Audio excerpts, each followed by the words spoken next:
Oi, gente, vamos então para o vídeo 3 da nossa revisão de literatura, que é sobre o classicismo. Este momento literário que é bem importante, principalmente para Portugal, que vai estar no auge, vai estar bombando, e que vai consolidar tudo que o humanismo já tinha começado. Vou abrir a apresentaçãozinha.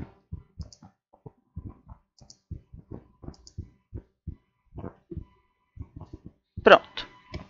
Então, o classicismo também vai trazer no nome dele a dica do que ele está ligado. Ele vai estar ligado às artes clássicas, à restauração da cultura greco-latina como cultura ideal de ser seguida na Europa, que aquilo que o humanismo já estava começando a trazer, já estava começando a sinalizar um rompimento com a igreja, algumas questões já estavam incomodando, a queda do sistema feudal, e aqui no classicismo a gente tem consolidação de tudo que o humanismo começou. Então, elas vão ser muito parecidas em vários momentos. Esses dois movimentos, no caso, né? O humanismo e o classicismo. Quando que ele acontece? A partir do século XV, então, e na Europa. É lá que ele se dá. Qual o contexto histórico do classicismo? Então, a gente tem o Renascimento ainda ocorrendo. Como eu já falei no humanismo, mas para quem não viu o videozinho do humanismo, então, o Renascimento trata-se de um renascimento mesmo da cultura europeia, daí neste momento com base na cultura greco-latina, no ideal de beleza das estátuas gregas, digamos assim, da filosofia grega, de símbolos dos deuses, não que eles vão voltar a adorar os deuses romanos e gregos, não é isso, mas dessas histórias, dessa mitologia ser trazida de novo no contexto das artes. A escultura, então, também vai refletir esses ideais de beleza, de estética. A questão dos heróis, que é algo que a cultura grega tem muito forte, né? A gente pode lembrar de Hércules, o filme Troia, que tem, né, que vem da história de Ilíada e tal. Então, essa questão do heroísmo muito forte vai voltar. Então, o Renascimento vai resgatar essa cultura greco-latina. Esse movimento do Renascimento, da Rimou, ele vai ser disseminado bem mais rapidamente, porque a gente tem uma escrita que passa a ser disseminada de forma mais fácil por causa da prensa de Gutenberg. Lembrando que no trovadorismo a gente tinha a igreja detendo o conhecimento e a informação, ela perdeu isso com essa prensa sendo popularizada e a escrita sendo disseminada com mais rapidez na Europa. E um aspecto muito importante que eu tinha comentado também no vídeo do trovadorismo é que era tudo em latim a informação. Então aqui as pessoas vão começar a ter informação circulando na língua delas, no alemão, no inglês, no espanhol, no português.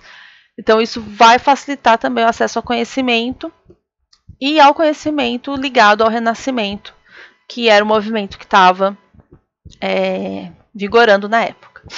As grandes navegações, que estão de vento em popa, Portugal neste momento vive seu auge, né, descobrindo tudo, chegando a todos os lugares. É o país que vai mais crescer durante este momento. Lembrando que Portugal, ele é uma faxica de terra, ele é muito pequeno em relação a outros países da Europa. Ele, né, o nome dele é Portugal de Porto, ele é um país marítimo. Né, neste momento ele vai encontrar o seu potencial, a sua missão, que é ser um país de navegações, um país portuário, um país onde as pessoas saem, chegam. Então, Portugal vai, neste momento, ver seu auge, tanto de riqueza quanto de cultura mesmo, tanto que a gente vai ter isso muito refletido nos Lusíadas depois, mas é o país o que está ali girando nessa questão principalmente econômica por causa das grandes navegações. De estética, a gente tem a Itália muito forte aqui, porque é lá que começa o Renascimento, porque inclusive lá que era o Império Romano, né, que é da onde tem essa cultura greco-latina, então a Itália vai também estar muito forte nas questões das artes, da estética, da filosofia, da pintura, escultura e tal.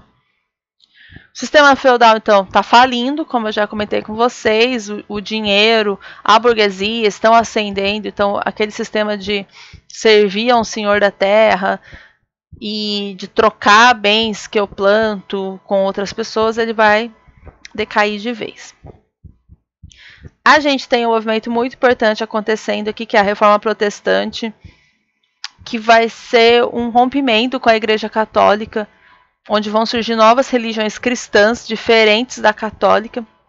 Já tinha acontecido isso com o surgimento da Igreja Ortodoxa, mas agora vem muito mais forte porque isso é um confronto não só religioso, mas também de poder, eu digo de poder de conhecimento mesmo, sabe? Toda essa questão de deter informação, de poder traduzir a Bíblia, de poder de ir contra a questões que a Igreja Católica estava errando muito, por exemplo, a questão de cobrar muito das pessoas, enriquecer muito. A Igreja Católica, né, vinha ficando muito rica, então a Reforma Protestante e o surgimento das outras religiões cristãs vão confrontar isso. E o cientificismo de Copérnico e Galileu, que vão acabar por derrubar as questões de terra plana, embora, né, tenha gente que hoje está nessa, voltou para essa. A questão se acreditava neste momento que era o Sol que girava ao redor da Terra, então isso é derrubado, e a questão da Terra plana, então uma Terra redonda. Então as ciências, esses avanços da astronomia também vão ser muito importantes aqui. Lembrando que eles são perseguidos pela Igreja Católica por essas pesquisas, por esses avanços. Quais são as características que a gente tem neste movimento? Elas também vão ser muito parecidas com o que já estava começando a aparecer no humanismo. O antropocentrismo, ou seja, essa forte ligação com o homem, com as questões do ser humano, o homem como centro do que era produzido nos aspectos literários, artísticos, enfim. Racionalismo, a razão sobre a emoção. O cientificismo, a ciência, a antiguidade clássica, que eu também já falei. Então, o ideal de beleza, o ideal de modo de vida, o ideal de crença de vida vai passar a ser aqueles clássicos da cultura greco-latina. Valorização do homem, que é, de certa forma, também o antropocentrismo. O ideal de beleza e perfeição espelhado nos gregos e romanos. O humanismo, né, que é essa valorização do universalismo, então uma teoria de garantir que aquilo que era universal, que todos deviam seguir, que era bom para todo mundo. Uma objetividade maior na escrita, mas também um rigor formal, tanto que a gente tem o soneto, que é um tipo de poesia que tem uma métrica muito certinha, a questão das rimas e tal, um formato muito bem marcado, então esse rigor formal vai ser muito forte neste momento. O paganismo, aquilo que eu falei para vocês, não é que eles passam a adorar os deuses pagãos, mas que esses deuses, essas histórias vão começar a aparecer nas expressões artísticas. A mitologia greco-romana e um ideal de amor platônico, que é muito expressado nos sonetos de Luís Vaz de Camões, que é o nosso maior poeta deste momento, né, da literatura portuguesa.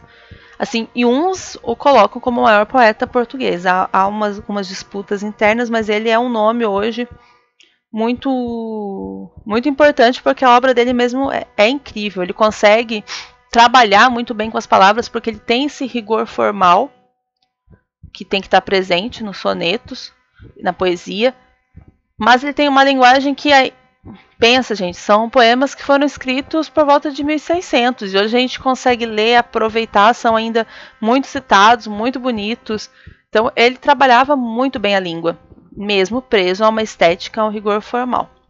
Os sonetos dele, principalmente sonetos de amor, são sonetos até hoje lembrados.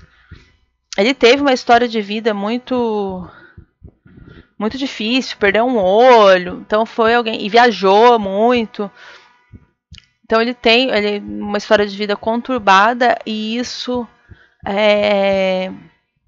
acaba se refletindo na poesia dele de uma maneira não de ele trazer esse amargor, essa vida difícil que ele teve, mas ele vai pelo caminho inverso, ele faz algo muito bonito na sua poesia, nos seus sonetos.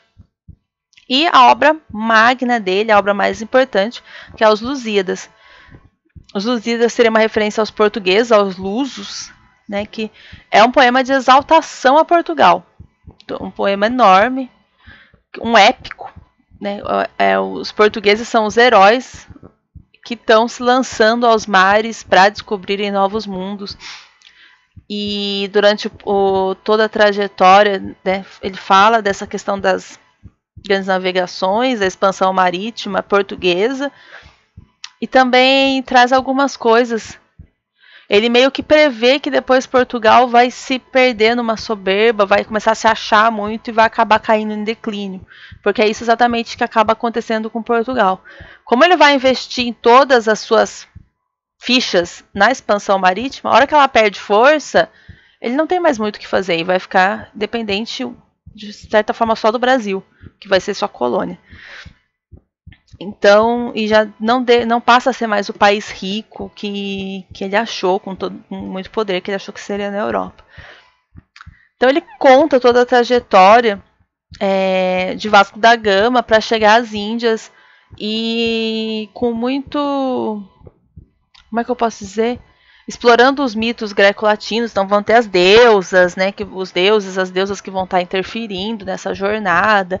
Alguns deles são a favor, outros contra. E vai ter também um momento em que ele representa o Cabo da Boa Esperança, e o Cabo da Boa Esperança está até nos assuntos, de novo, se vocês forem pesquisar, porque a gente está tendo um congestionamento no canal de Suez, que hoje é a passagem que a gente tem de quem sai da Europa e quer ir para a Ásia sem precisar contornar toda a África. Um navio entalou ali. Então quem quiser hoje ir de barco para a Ásia, para as Índias, e sair da Europa, precisa passar pelo Cabo da Boa Esperança, que fica na África, que era a pontinha ali debaixo da África, que era muito difícil de passar. Então ele transforma esse Cabo da Boa Esperança num gigante, referência às ondas altas e toda a diversidade que tinha. Ele constrói essa narrativa da viagem dos portugueses de uma maneira muito bonita, muito rica mesmo, muito... a palavra está me sumindo agora. Mas as representações que ele faz, as metáforas que ele cria nesse sentido de um cabo... as tormentas marítimas são como se fosse um gigante, então, e vai até conversar com os portugueses ali, é muito bacana. Então era isso sobre o classicismo. O que vocês precisam saber aqui é que Portugal está bombando e o Luís de Camões neste momento é o nosso maior poeta deste momento e ele faz um trabalho muito rico mesmo com a língua portuguesa. É isso, e a gente vai agora para o Barroco, que vai vir para vai querer derrubar tudo que o classicismo construiu, consolidou. Até mais.